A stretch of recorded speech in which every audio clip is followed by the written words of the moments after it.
कि जिनका मन और जिनका धन अगर भगवान से जुड़ गया, कहीं एक हिस्से में भी जुड़ जाए तो उसका पतन नहीं होता। भगवान ऐसे रक्षा करते हैं, करो सदा तिनके रखवारी, जिम बालक राखे महतारी।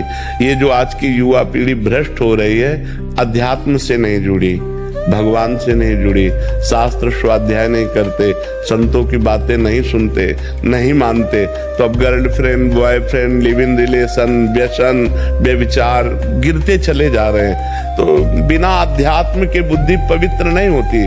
और आज का नवयुवक अध्यात्म से जुड़ना कम चाहता है, जुड़ रहे हैं पर कम जुड़ना चाहते हैं, क्योंकि व्यभिचार में संयम लगाएगा अध्यात्म, व्यसन में संयम लगा देगा अध्यात्म, वो व्यसन व्यभिचार छोड़ना नहीं चाहते। तो बिना गंदे आचरण छोड़े कोई पवित्र कैसे हो सकता है? हमारी समाज कैसे सुखी हो सकती है जब तक गंदे आचरणों का त्याग नहीं करेगी? संयम में जब तक ब्याह न हो तब तक ब्रह्मचर्य से रहो। मित्रता करना पाप नहीं है, आप मित्रता कर लो और बाद में ब्याह करो और फिर गृहस्थी में जाओ, कोई परेशानी नहीं होगी। जैसे 4 होटलों का भोजन खाने वाला एक रसोई का भोजन बराबर नहीं खा सकता, क्योंकि उसकी जबान चंचल हो गई।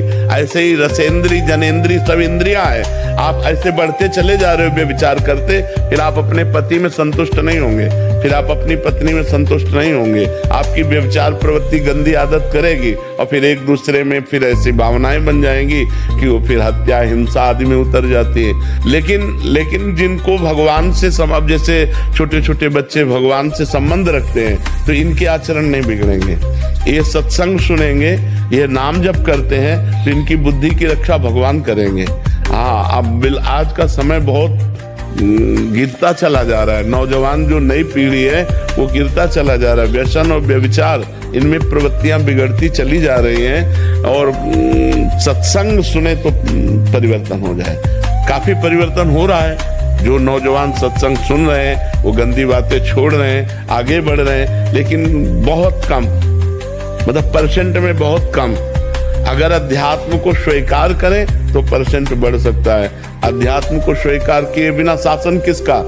न संत शासन, न गुरु शासन, न शास्त्र शासन, न भगवान का भय, न समाज का भय, मनमानी आचरण हो रहे हैं। तो ये बुद्धि जो भ्रष्ट हो जाती है, वो बिना भजन के, बिना भगवान के, बिना शास्त्र के ये बुद्धि पवित्र कैसे होगी? माया के द्वारा तो बुद्धि मलिन होती है, भगवान के द्वारा ही तो बुद्धि पवित्र होती है।